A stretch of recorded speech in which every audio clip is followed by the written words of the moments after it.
Oh yeah, if anyone needs to charge their laptop.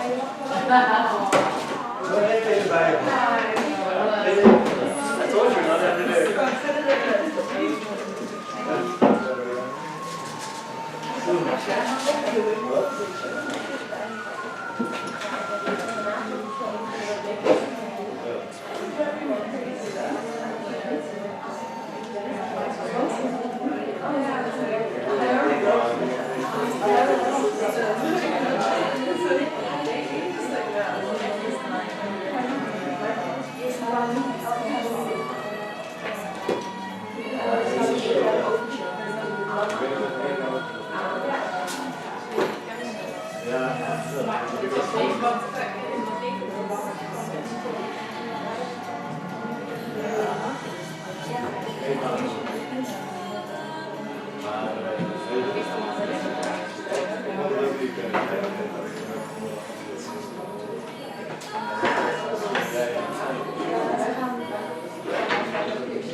I get the feeling that not all the groups are completed then. So before we start, if you ever have the opportunity to go to Celtic Woman, they're amazing. They're so good. They're really good. What is that? It's Irish folk music. They're amazing. Come in. So, today we have a guest, Marike. I think you all know her. She's here to evaluate me, but also to participate in this class, to learn a little bit. Right. No, I hope that everyone's been able to communicate what we discussed last week. So we changed the assignment to 2 cases instead of 3 cases, and with a max word count of 10,000 words instead of 15,000 words, for several reasons. So it's less work for you. We all agreed that was a good idea. Is there anyone who now does not agree with that anymore? Good. So today we're going to start working on the cases themselves after a short part of theory. Today we're going to talk about preparing a project, something you've already done in the past. We're going to just go over different theories and styles and how to do that. See how much you remember from, how to make a Gantt chart and stuff like that. I think some of you are traumatized by Gantt charts. So, or is it just me? right. So we're gonna discuss different types of visualized management styles. You don't necessarily need to use a Gantt chart. If you want to use something like a decision tree or any other type of visual, that's perfectly fine. Preferably because we're not seeing a single Gantt chart, to be very honest. But that's all up to you. So video. I'm going to warn you, again, this is an American, so she's very, cheeky or cheesy. Try to look through that. It's almost annoying. It's a TED Talk in Germany.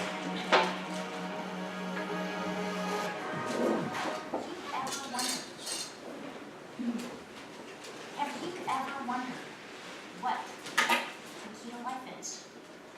If such a thing really exists. I have found the key to life, and I would like to share it with you tonight. You see, I found it in an unlikely place. The Project Management Institute is the largest project management organization in the world. And I decided about a decade ago to study for my project management professional examination to become a PMP. Right, so you can see it's very American. The PMP is basically a certificate that means that you know how to do projects, essentially. We're going to listen about a minute or so more, because I cannot handle listening to this lady for 15 minutes. Why? What she's going to say. Simple. The more letters you have after your name and your email address, the more important you are, right? That's very true.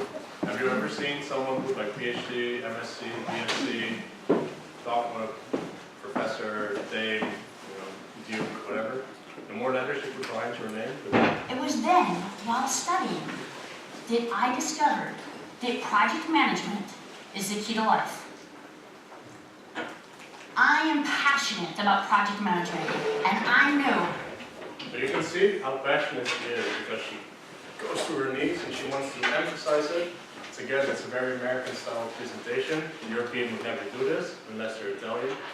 But Italians and Americans are basically the same thing. But what she is saying is, essentially is that project management is the key to life. I wouldn't go necessarily that far to say that it's the most important aspect of your life. But essentially all that you do in life are just different projects. So what she's going to argue for the next 10 minutes is that you look at the different stuff that you do as a project and to manage your own life the same way as you would a professional project. And that perspective can really help you in your own life when you have some type of personal issues or when you have to decide about a job, which job is better, do I go for a job I enjoy more or a job that pays more, do I choose to work in an environment where I don't feel at ease, or do I, again, go for the money? Obviously this box is about money, so I would say go for the money.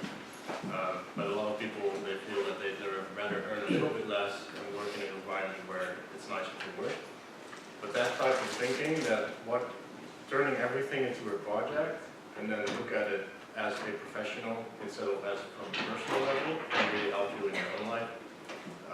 If you want to go really personal, you could even decide if you want to date someone based on pros and cons list, based on a Gantt chart even. There are people who actually do that. I would not recommend doing that, but if you want to watch the rest of the video, you can do so at home. It's alright, but like most TED Talks, they just kind of say the most important thing in the first minute and just repeat themselves. But that's fine. So I wanted to briefly discuss Madden's article, the supplementary reading from last week. Did anyone read it? Who read it? Who read it? Okay, you discuss what it was about? No. No. Right, so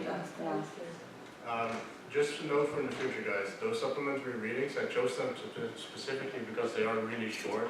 They won't take you more than 5 minutes to read, but reading them does add a lot to your knowledge for this block. If you decide not to read them, that's fine, but if, like now, no one or almost no one has read them, I'm not going to discuss it. So that's a decision that you have. It's a really nice article. It's written by Harvard Business School. That's your own choice. So today we're going to look at the preparation of a project.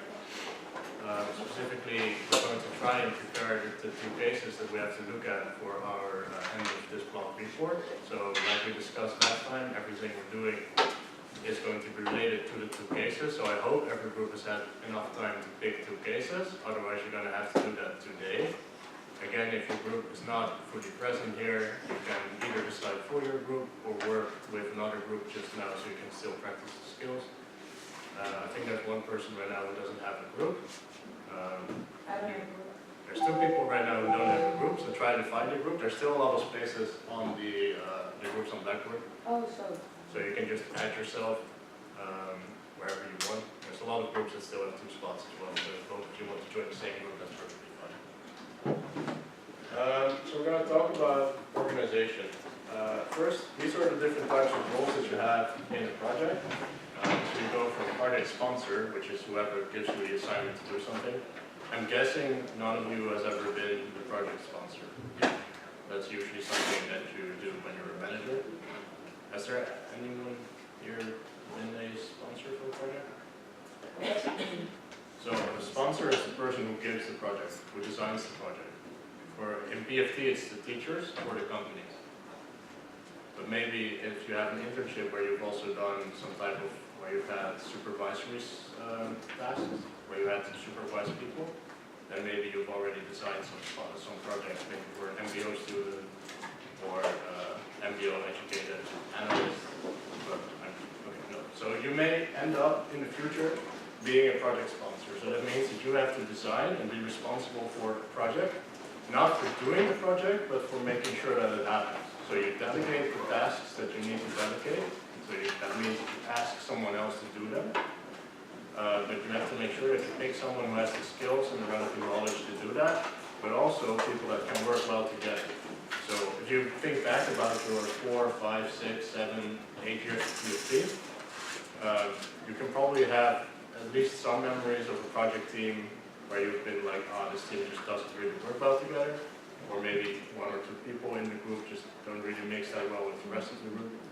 I'm not going to ask you to start pointing fingers, but that's the type of things that you have to take into account when you're a manager later, is that when you design your project team, you need to make sure that the people in the team work well together.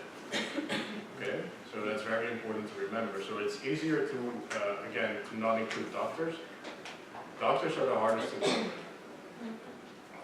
There are exceptions. Of course, we have the lovely Dr. Marika here. She's lovely, you can work with her. But in industry, doctors are terrible. They will always want to go too theoretical. They always want to go to the root cause of everything. But if you have HBO educated people, MBO, maybe a few masters, you can actually solve the problem and be like, okay, it's done. We don't need to know exactly why it happened, because otherwise you risk ruining 5 or 6 years when they basically rewrite their PhD thesis. So always try to exclude doctors as much as you can. That's also the reason why there's so little doctors in industry. But just a heads up. Except if they're doctors of business administration. That's an exception. So usually projects come because of a business input, so it can be people, but it can also be another business unit. So for example, if you're a quality assurance manager, you may be, oh, this is an issue, we need to fix it. But it could also be, I'm a consumer and I want a new type of energy drink. So it doesn't really matter where the project comes from, as long as you take into account for whom you're actually working. Right? So again, we come back to, you're working for people with technology. You're not working for technology. You're using technology to earn money, you're using technology to improve the lives of people, you're using technology to provide utility. If you want to link it to ethics, I think you had utilitarianism, right? Did you discuss that? Yeah. Right, so essentially everything you make has a certain utility, and everything, what you want is to maximize society's utility. That's essentially your task as an engineer, right? In a safe way. Then you have the project manager. So part of that is what you're doing every block, realistically, is that you have usually one person who's responsible. If it's a very big project, you have more than one project manager. You will always have one person who's above everyone else, because you need someone that can have something called a helicopter view, someone who can look at the entire project or the entire organization.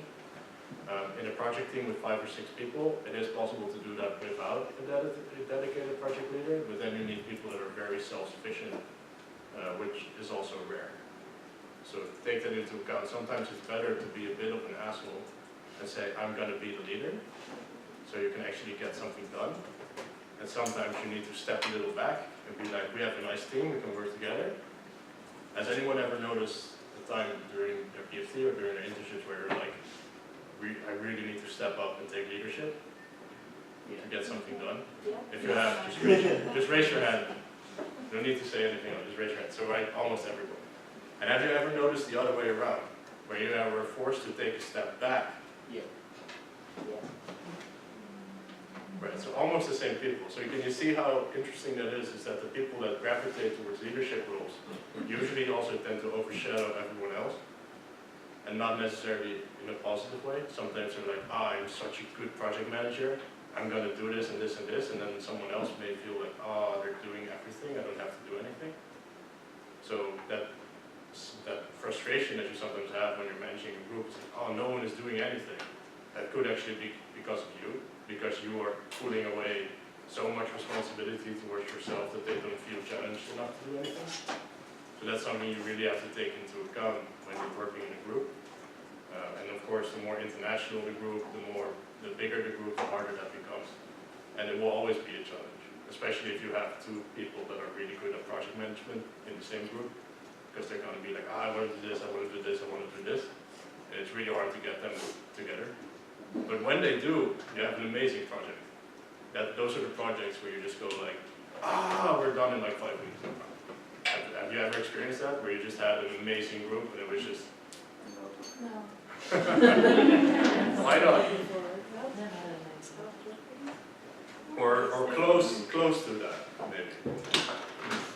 Oh, that's... okay. So I hope everyone gets to experience that in the future. But you just have it from day one, it clicks, right?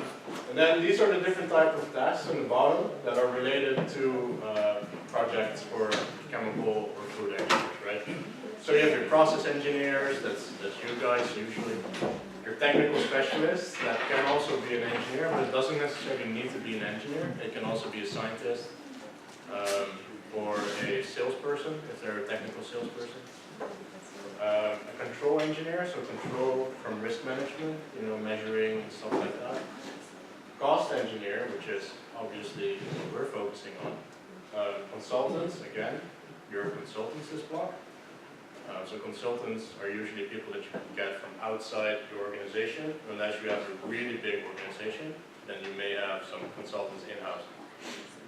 R&D specialists, that tend to be doctors. So that's where we put all the doctors in a dark hole and we just give them a lab and let them work. You usually have one person who's able to communicate with them quite effectively. And that's a really valuable skill. If you're able to work with like 10 doctors, you are able to communicate with the doctors, but also with management, you can earn a lot of money. More than the researchers. Mechanical engineers. Nowadays, there's a bit of a trend where civil engineers, mechanical, and process engineers kind of become the same person. You don't really need to be educated in all three because there's so much overlap, like your maths, physics, chemistry not so much, but everything else is basically the same. So it's very possible that once you start working, you'll need to learn some mechanical engineering, some civil engineering, how to build software, how to design plans. Some of those aspects have also been in the PhD program. They may have just not been called those particular types of engineering, but they're all very close together. And contractors. Does anyone remember what a contractor is? If you do, you can The construction, The builder? the builder of what? The company that recruits the builders and... Right. So, does everyone think it's just builders? It's someone that gets a job done, right? Okay, what type of job? Remember the last few weeks. This block is not about giving very broad answers that apply to everything. Building what? Try and be a little bit specific when you give an answer. The more broad you give an answer, the easier it is to say it's wrong. So contractors, try to come up with 1 or 2 sentences that you feel describes them effectively. Well, I can see you, yeah. Yeah, it's like it's a different company. For Right. example, I can name names. For example, Tibudin Right. will design the for example, the plant or something, and then that's being contracted. Right. And another company maybe will be doing the construction. It's like more contractors, it's like different companies being involved Okay. in that. So anyone who doesn't agree with that? Yes? Oh, so what's the difference with consultants then? Consultants is more, I guess, it's more of like knowledge. So For David example, doesn't use no, knowledge? no, it's more, it's like a person. It's only, in my understanding, it's like involved with one or two persons, but a contractor is more of company.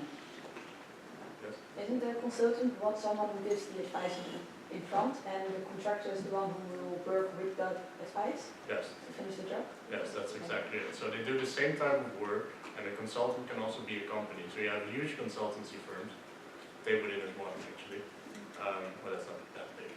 EY, Deloitte, those types of companies, PricewaterhouseCoopers, they're the biggest consultants companies in the world. They'll sell advice. They will generally not be included in the actual implementation. They can be, but then they switch to, then they effectively become contractors. Contractors design something and also execute it. So that's the big difference. Which one do you think is more expensive? If you think contractors are more expensive, just go to that side of the room. If you think consultants are more expensive, go to that side. I swear this is the only time I'll get you out with it.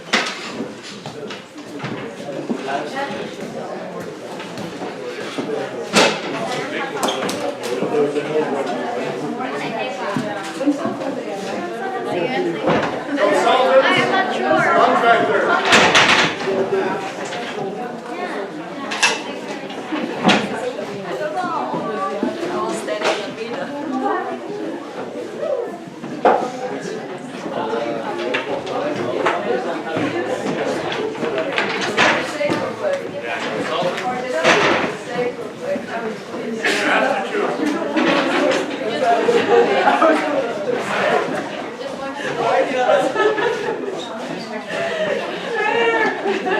Diana over there. Look how red she's getting. I'm enjoying being like unique. So let's start on that side, because it's probably going to be faster to go through there. Why do you think contractors are more expensive? Because they get shit done, you know? So it's, I feel like contractors, they have to know and they Right. have to execute. So Right, consultants just have to know, and that seems a lot Get less shit work. done. Yes. Get shit done. Patrick. Contractors usually involve the high labor, Right, which is very expensive, right. and yeah, and usually they work more hours, but I don't know if that's. Okay, is there anyone on the consultant side who wants to explain why they chose? I'm not going to ask everyone, but.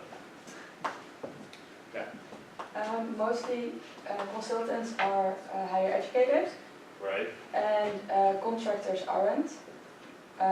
If you look at the amount of hours in total, then contractors will be more expensive because they do the entire project. right. But if you just look at the income per hour, consultants are more expensive because they are mostly higher educated. Right, so I really like this answer because I didn't specify whether it was per hour or per project. So it's really nice that you made that assumption. You probably made the other assumption based on what you said. Does anyone really want to supplement? Why consultants expensive? Right. Why? It's like, it's a rare, it looks like it's a rare knowledge. It's 1:10, whereas the contractors, it's like 10:10. You know, Right. it's like majority. So you think there's a little bit of like Like, it's mystification going on? like they want someone in the market where that's like rare who can think or what do you call that, solve the problem. Mhm. So that makes it very expensive. Right. Yes.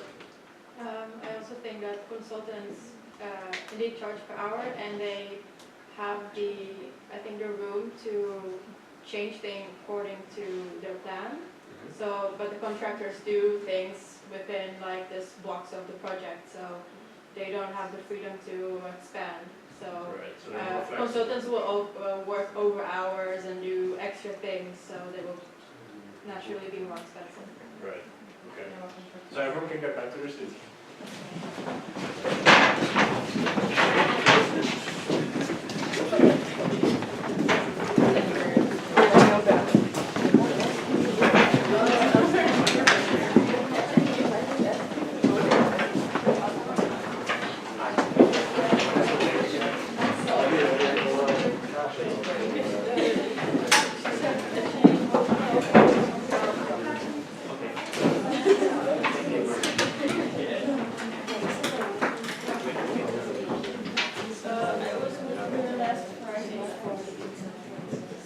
Okay, well, so I'm sorry to say, Patrick and Diana, but consultants are indeed a lot more expensive. Mostly for the reasons that were mentioned, especially the higher educated one, although contractors can also be very highly educated, but on average, the education level of consultants is a lot higher. So if you want to work as a consultant in the Netherlands at one of the big four, you need at least a master's degree. Most contractors will have physical laborers, which will generally not be educated, so they tend to be a little cheaper. If you want to hire someone like EY to come consult, it's not weird to charge 2,000, 3,000 euros an hour. So that's quite expensive. Yeah. So pro tip: become a consultant. Get a master, become a consultant. The big four, also not related to this, but the big four, they're very picky. They're very elitist, so they will only pick from the best universities. So in the Netherlands, they'll tend to only pick from Leiden, Wageningen, Groningen, Delft, or private one, the ILO, the Business University. So if you really want to work in one of the big four, be prepared to work your ass off, because we're talking 100 hours a week, but you'll be rewarded. So you'll probably start with like 60, 70, maybe 80,000 euros a year. So this block we're going to be focusing on cost engineering and consulting, because that's what you guys are this block. If you remember the assignment, this elective. We're going to very briefly talk about specialization and outsourcing. I'm not going to go through everything myself, because I want you guys to also think about, for your project, with what you would outsource and what you would do in-house. So if you do it in-house, it means that you do it inside your company, with specialists you already have. If you outsource it, it means you hire someone, consultant, a contractor, etc., to do it for you.